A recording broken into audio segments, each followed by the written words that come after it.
नमस्कार, मैं हूं प्रवीण गौतम और आप देख रहे हैं पब्लिक मीटर। दोस्तों, वीडियो में इस बात का विश्लेषण करेंगे कि ईरान इजराइल की लड़ाई को लेकर, ईरान अमेरिका की लड़ाई को लेकर पीएम मोदी का जो पहला बड़ा बयान सामने आया, उसके बाद हमारे देश की राजनीति में क्यों बवाल कट गया है। विपक्षी नेताओं ने पीएम मोदी को क्यों कहा कि आपकी विदेश नीति ने, आपके बयान ने दिखा दिया कि हम ना घर के रहे ना घाट के रहे। तमाम विपक्षी नेताओं का रिएक्शन आपको दिखाएंगे पीएम मोदी के बयान पर। पहले उन लोगों को जवाब देते हैं जो सोशल मीडिया पर प्रचार कर रहे हैं, ये दावा कर रहे हैं कि देखिए ईरान के साथ हमारी कुछ खास दोस्ती तो थी नहीं, कांग्रेस वाले ही ईरान के साथ यारी दिखा रहे हैं, कांग्रेस की ही खास यारी है ईरान के साथ। इस तरह का प्रचार जो सोशल मीडिया पर किया जा रहा है। तो व्हाट्सएप यूनिवर्सिटी के ज्ञानियों को मैं बता दूं कि साल 2003 में अटल बिहारी वाजपेयी की सरकार थी, पीएम मोदी के गुरु वाजपेयी जी की सरकार थी।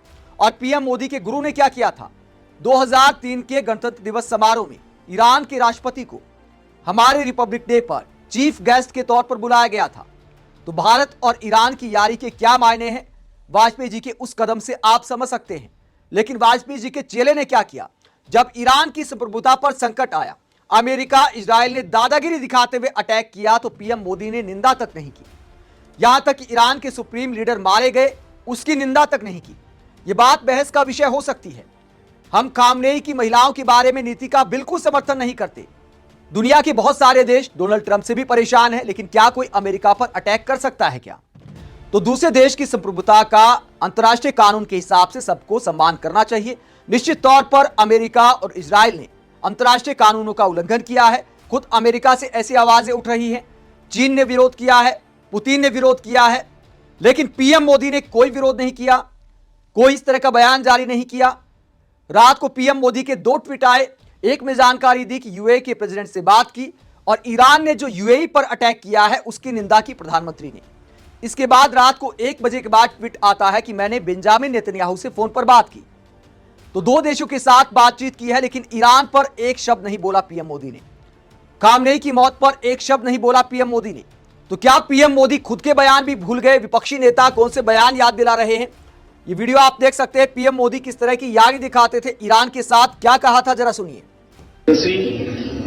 India and Iran are not new friends. Our dosti is as old as history. तो भारत और ईरान की यारी को अंग्रेजी और हिंदी दोनों में समझाया पीएम मोदी ने कि हमारी जो दोस्ती है, हमारी जो फ्रेंडशिप है, वो इतिहास में हमेशा रही है। तो ये पीएम मोदी के ही बोल हैं। तो क्या पीएम मोदी उस दोस्ती को भूल गए कि जब ईरान पर संकट आया तो संवेदना तक व्यक्त नहीं की, निंदा तक नहीं की? अमेरिका और इजराइल ने जो हमला किया, भारत की एक तटस्थ नीति रही है। भारत इतिहास में ऐसा करता रहा है और मोदी सरकार ने भी ऐसा किया है। लेकिन इस बार लगता है कि पीएम मोदी ने पूरी तरह से साइड ले ली है। और इसे लेकर विपक्षी नेता क्या कहते हैं, प्रियंका चतुर्वेदी क्या कहती हैं? सांसद प्रियंका चतुर्वेदी कहती हैं कि पीएम मोदी ने यूएई और इजराइल के हेड ऑफ स्टेट से बात की, लेकिन एक शब्द भी ईरान पर नहीं बोला।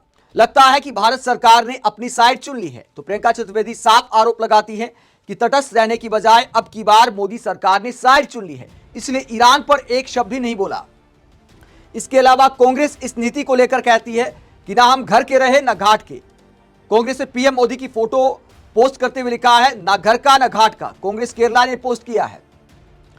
कांग्रेस नेता श्रीनिवास बीवी इस पूरे मुद्दे को लेकर पीएम मोदी को उनके पुराने पोस्ट याद दिलाते हैं और कहते हैं ईरान और उसका नेतृत्व मोदी जी का भी मित्र था, लेकिन तब तक जब तक डोनाल्ड ट्रंप के हाथ में मोदी जी की फाइल और सेठ जी की फाइल नहीं आई थी। इतिहास का सबसे कायर प्रधानमंत्री, लानत है।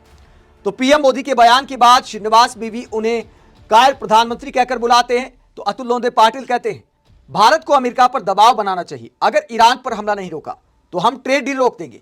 हमारा ऑपरेशन सिंदूर ट्रेड डील की धमकी देकर ही रोका था। अब मौका मोदी जी के पास है। तो बीजेपी के तमाम नेता, मीडिया एंकर जो पीएम मोदी के विश्वगुरु होने का दावा करते हैं, पीएम मोदी के दुनिया का सरपंच होने का दावा करते हैं, तो खाड़ी देशों में इतना बड़ा युद्ध छिड़ा है। पीएम मोदी बार बार कहते हैं कि हम युद्ध का देश नहीं, हम बुद्ध का देश हैं। तो बुद्ध का देश होने के नाते, विश्वगुरु होने के नाते और ट्रंप से बदला लेते हुए वाकई पीएम मोदी को बोलना चाहिए कि भैया ट्रंप युद्ध रोक दो वरना ट्रेड डील मैं कैंसिल कर दूंगा। अगर पीएम मोदी वाकई विश्वगुरु है तो क्या ऐसा नहीं करना चाहिए?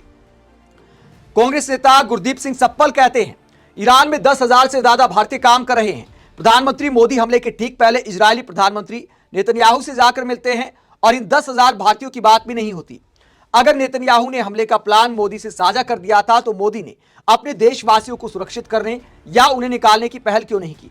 और अगर नेतन्याहू ने मोदी से प्लान साझा नहीं किया तो मोदी ने अब तक एक भी शब्द आपत्ति का क्यों नहीं जताया? मोदी अब इतना तो नेतन्याहू से पूछ सकते हैं कि जब हमला तय था और वो बतौर भारत के प्रधानमंत्री गले मिल रहे थे तो उनके 10,000 देशवासियों की सुरक्षा तय करने का मौका नेतन्याहू ने क्यों नहीं दिया? आखिर ये वही इजराइल है जो अपने एक भी नागरिक के साथ अनहोनी होने पर आसमान सिर पर उठा लेता है, उसकी पूरी जिम्मेदारी लेता है। तो क्या भारत के प्रधानमंत्री को यह हक नहीं है कि वो अपने भारतीयों की सुरक्षा सुनिश्चित कर सके? इजराइल भारत से यह हक छीनकर उन्हें अंधेरे में रखता है और मोदी अब भी एक शब्द नहीं बोलते हैं। आगे वो सवाल करते हैं कि क्या प्रधानमंत्री मोदी के लिए 10,000 भारतीयों की जिंदगी और उनकी सुरक्षा कोई मायने नहीं रखती? आमतौर पर ऐसा नहीं होना चाहिए। नेतन्याहू के इस व्यवहार पर तो भारत के किसी भी प्रधानमंत्री का खून खोल जाना चाहिए था, लेकिन ये ना हुआ। इसीलिए तो राहुल गांधी कहते हैं कि प्रधानमंत्री मोदी की गर्दन अमेरिका इजराइल ने दबा रखी है, चोक कर दी है। तो ये कांग्रेस नेता सवाल पूछते हैं कि क्या प्रधानमंत्री मोदी को इजराइल जब गए थे तो जानकारी नहीं दी गई थी? अगर जानकारी दी गई थी तो भारतीयों को निकालने का इंतजाम होना चाहिए था। यह सवाल उठा रहे हैं कि ऐसा क्यों नहीं किया गया। और जो गर्दन चोक करने की बात है तो कांग्रेस वाले ये वीडियो भी शेयर कर रहे हैं। आलोक शर्मा ये वीडियो शेयर करते हैं और राहुल गांधी ने इस वीडियो में क्या बोला है जरा सुनिए। एक हाथ इधर एक हाथ उधर, गला बीच में, खत्म। नेतन्याहू से वो बात कर रहे हैं, यूएई के शासक से वो बात कर रहे हैं, लेकिन अभी तक एक भी कंडोलेंस का मैसेज भारत सरकार ने अपने सबसे पुराने मित्र, जिसने हमेशा कश्मीर के मुद्दे पर हमारा साथ दिया, ऊंचा की मुद्दे पर हमारा हमेशा साथ दिया, हमारा साथ हर जगह पर जिस ईरान ने दिया, उस ईरान के साथ आज नरेंद्र मोदी जी की सरकार खड़ी नहीं दिख रही है। कोई कंडोलेंस मैसेज नहीं। कांग्रेस पार्टी ने, श्री मल्लिकार्जुन खड़गे ने, हमारे अध्यक्ष ने इस हमले की भी निंदा की और उनकी अयातुल्ला खामनेई साहब की शहादत को भी सलाम किया। भारत की विदेश नीति जितनी शर्मसार नरेंद्र मोदी जी के शासन में हुई है, उतनी शर्मसार भारत की विदेश नीति कभी नहीं हुई। और विशेष रूप से जितने हमारे मुस्लिम वर्ल्ड के देश हैं, उन सब जगहों पर इस वक्त हमारी विदेश नीति नरेंद्र मोदी की सरकार की वजह से भारत को शर्मसार कर रही है। इस शर्म से निकलना पड़ेगा। मोदी जी अपने पुराने दोस्तों को अपने नए साथियों की वजह से नहीं छोड़ा जाता, और या फिर कोई दबाव है, अमेरिका का दबाव है, इजराइल का दबाव है, ट्रंप का दबाव है, नेतन्याहू का दबाव है, या एप्स्टीन फाइल का दबाव है। तो राहुल गांधी आरोप लगाते हैं कि पीएम मोदी की मजबूरी हो गई है।